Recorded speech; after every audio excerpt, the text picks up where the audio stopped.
ये केहू भरम में मत रहो, एकमा में केहू भरम में मत रहो ना, एजा कोनो हवा चले ना हवा चले, जे जौना रूप में जौना हिसाब से चाहे वो हिसाब से पूजा कि करिए। आपका बैनर पोस्टर बहुत दिन से लग चुका है और मार्केट में चर्चा भी हो चुका है, लेकिन आपके पिताजी भी एक बार चुनाव यहाँ से लड़े हुए थे बनियापुर से भाजपा के टिकट जी। पे, लेकिन उसके बाद कई बार घोषणा हुआ, लेकिन उसके बाद से वो मैदान में नहीं आए। तो यहाँ कुछ लोगों का ऐसा कहना है कि बाप तो लड़ ले आप स्कूल बेटे में को शिक्षक की बात आपने कहा, शिक्षक को काम शिक्षा से जुड़ा हुआ है, उनको केवल शिक्षण कार्य में लगाया जाए। हमारे जो शिक्षक है उनको शिक्षा के अलावा बहुत सारे कार्य अलग से। बिहार में कुछ ही महीनों में विधानसभा का चुनाव होने वाला है और हर एक पार्टी से लेकर के उम्मीदवार तक सब कोई अपना दमखम लगाने लगा है। इस दरमियान में अभी हम पहुंचे हुए हैं एकमा विधानसभा में और हमारे साथ बातचीत करने के लिए यहाँ पे है विकास सिंह। हम जानेंगे विकास सिंह से। विकास सिंह, सबसे पहले आपका हमारे चैनल में बहुत बहुत स्वागत है। आपको भी मुझे सारनाथ तक के जो भी दर्शक हैं उनको मेरी तरफ से बहुत बहुत बधाई, बहुत बहुत धन्यवाद। आप चुनाव का शंखनाद कर चुके हैं, क्योंकि हमारे पहले पिछले इंटरव्यू में भी आप बता चुके थे कि हम चुनाव लड़ेंगे, ये डिटरमाइंड है, लेकिन विजन क्या होगा आपका? देखिए, विजन जो है एकमा के बारे में पिछली बार भी मैं बोला हूँ, आज फिर बोल रहा हूँ कि देखिए एकमा विधानसभा जो है जहाँ से हमको चुनाव लड़ना है, एकमा काफ़ी पिछड़ा हुआ इलाका है और पिछड़ने का जो भी रीजन है, जो जो मुख्य रीजन है, यहाँ पे 3-4 मुद्दा है। प्रथम मुद्दा है शिक्षा का। शिक्षा का अभाव है, शिक्षा के अभाव को उसको सुदृढ़ करने के लिए सुचारू रूप से यहाँ एजुकेशन की व्यवस्था हो। रोजगार की बात सब लोग करते हैं, हम रोजगार पहले से दे रहे हैं, हम रोजगार क्रिएटर हैं और ज़्यादा रोजगार कैसे क्रिएट करें उसके लिए हमको मौका मिले तो हम रोजगार और क्रिएट करेंगे। यहाँ के युवाओं को हमारा जो मिशन है कि यहाँ पे जो हमारे यहाँ जो बेरोजगार है, अनस्किल्ड बेरोजगार है, हमको उनको स्किल्ड करना है, उनका वैल्यू बढ़ाना है। आपकी वैल्यू खुद आप अपनी वैल्यू बढ़ाएंगे तो आपका वैल्यू मिलेगा। हमको सबको स्किल करने का एक प्रयास करना है, उसके लिए हमारी बातचीत चल रही है, उसमें हम मिशन में इंसान का मूलभूत सुविधा होता है स्वास्थ्य, शिक्षा और रोजगार। तो इसके लिए क्या कुछ आपका विजन है, क्या रोड मैप है आपका? देखिए, मेरा विजन जो पर्सनल लेवल पे अपने स्तर पे जो कर सकते हो हम लोग प्रयास कर रहे हैं, लेकिन जो एक बड़ा वर्ग, चूंकि बड़ा समुदाय है, एकमा विधानसभा बड़ा क्षेत्र है, यहाँ पे बहुत सारे लोग हैं, उनके लिए जब तक सरकारी संसाधन, चूंकि देखिए गवर्नमेंट का एक जो बेसिक नीड है वही शिक्षा स्वास्थ्य की बात सब लोग करता है, बट उसमें जो लूप होल्स हैं उसको हम लोग अपने स्तर पे कोशिश करें कि जो भी इसमें कमी है उसको रोका जाए। कहाँ लग रहा है, क्या लग रहा है आपको? तो स्कूल में शिक्षक हैं लेकिन पढ़ाई नहीं है, अस्पताल में सारी सुविधाएं हैं लेकिन वहाँ पे किसी तरह का इलाज नहीं हो रहा है या कहीं ना कहीं कुछ कमी है। आपके गांव में भी बहुत सारे उप स्वास्थ्य केंद्र भी होंगे, वहाँ भी देखने को मिल रहा है कि वहाँ डॉक्टर की कमी है या फिर किसी ना किसी तरह की वहाँ पे सुविधा जो है वो उपलब्ध नहीं हो पा रहा है। अमित जी, सरकार की जो योजनाएं हैं, सरकार बहुत प्रयास करती है काम करने के लिए, बट ग्रास रूट पे आके फेल होता है। जैसे स्कूल में शिक्षक की बात आपने कहा, शिक्षक को काम शिक्षा से जुड़ा हुआ है, उनको केवल शिक्षण कार्य में लगाया जाए। हमारे जो शिक्षक है उनको शिक्षा के अलावा बहुत सारे कार्य अलग से कार्य दिया जाता है, जो कि उनको उनका मेन काम, मूलभूत काम क्या है? पढ़ाई करना, पढ़ाई करवाना, बच्चों को शिक्षा देना। उनको हम और काम कराते हैं, भाई दूसरे काम में लगाए हुए हैं, तो उनको अपने काम में लगाए, जो अपना काम करके देंगे। ऐसा कोई नहीं है जिसकी अपनी ड्यूटी, अगर वो अपनी जिम्मेदारी से ड्यूटी करे, उसकी ड्यूटी है शिक्षा, उसको आप कहीं और काम में लगाएं तो क्या कर पाएगा?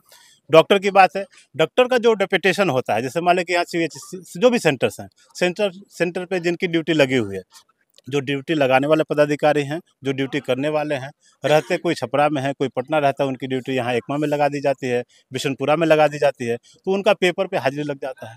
तो ये देखने के लिए जो जनप्रतिनिधि लोग हैं, जो चुन के आए हैं या चुने गए हैं, वही मान ली आम नागरिक, जो आम जनता है, वो अगर जाकर उनसे पूछेगी तो सही जवाब नहीं मिलेगा।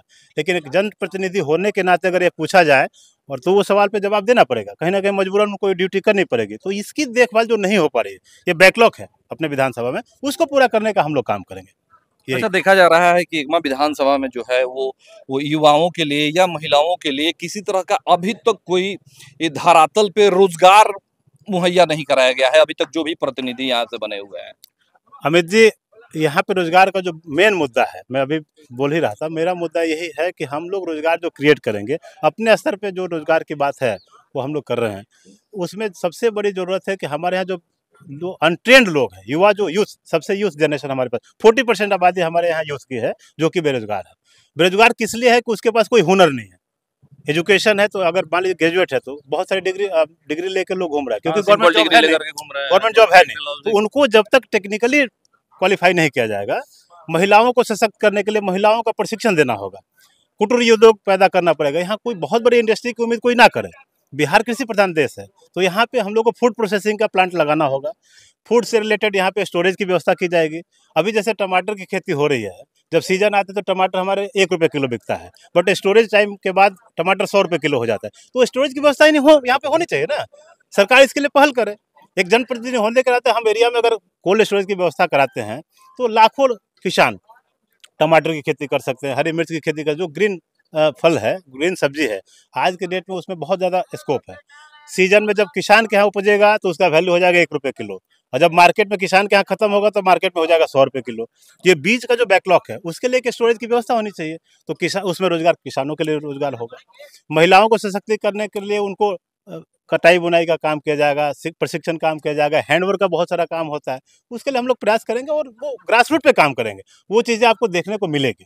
ये हमारी तरफ से सबको आश्वासन नहीं है, क्योंकि मैं बहुत कुछ ऐसा नहीं बोलूँगा, लेकिन हमारी तरफ से जो प्रयास होगा, प्रयास रंग रूप दिखाएगा, ज़मीनी स्तर पे वो दिखेगा कि हाँ भाई उसका प्रयास का मूलभूत क्या फ़ायदा हुआ, समाज को दिखेगा। चलिए, अंत में एक और सवाल है मेरा कि आपका बैनर पोस्टर बहुत दिन से लग चुका है और मार्केट में चर्चा भी हो चुका है, लेकिन आपके पिताजी भी एक बार चुनाव यहाँ से लड़े हुए थे बनियापुर से भाजपा के टिकट पे, लेकिन उसके बाद कई बार घोषणा हुआ, लेकिन उसके बाद से वो मैदान में नहीं आए। तो यहाँ कुछ लोगों का ऐसा कहना है कि बाप तो लड़ ले लें, बेटे नु बाकी बारे।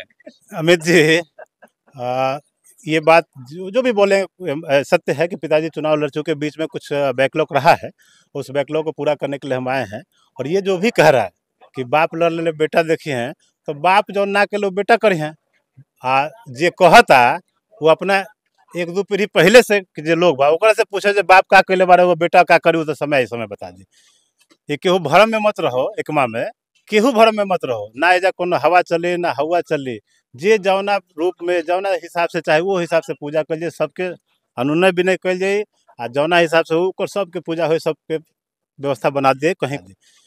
ये केहू भरम में मत रहो, एकमा में केहू भरम में मत रहो, ना एजा कोनो हवा चले ना हवा चले, जे जौना रूप में जौना हिसाब से चाहे वो हिसाब से पूजा कर जाए, सबके अनुनय विनय कल जाए, आ जौना हिसाब से हो सबके पूजा हो, सबके व्यवस्था बना दिए, कहीं कोनो दिक्कत वाला बात नहीं के। समय सब चीज़ के जवाब दे। केहू इंसान बलवान ना होला, ये जितना भी लोग कहता ना केहू इंसान बलवान है, समय बहुत बड़ा बलवान होला। समय साथ में रहे, सब कुछ जवाब दे दिए। आ एक जवाब केहू ना दिए, ना हमारे बाबूजी जवाब दिला, ना हमारे क्षमता पे जवाब एकमा के जे जनता बा, जे जनता जनार्दन बा, जे मालिक बा, वो ये चीज़ के जवाब दी। समय आई तो जनता जवाब दे दी। धन्यवाद। चलिए, देखिए हमारे साथ अभी जुड़े हुए थे विकास सिंह, एकमा विधानसभा से जो है अपने दमखम से जो है यहाँ से उम्मीदवारी की घोषणा कर चुके हैं, अभी से ही ये क्षेत्र में लग चुके हैं और क्षेत्र में अपना भ्रमण भी चालू कर दिए हैं। बहरहाल आप हमारे साथ बने रहे और देखते रहे सहारन अब तक।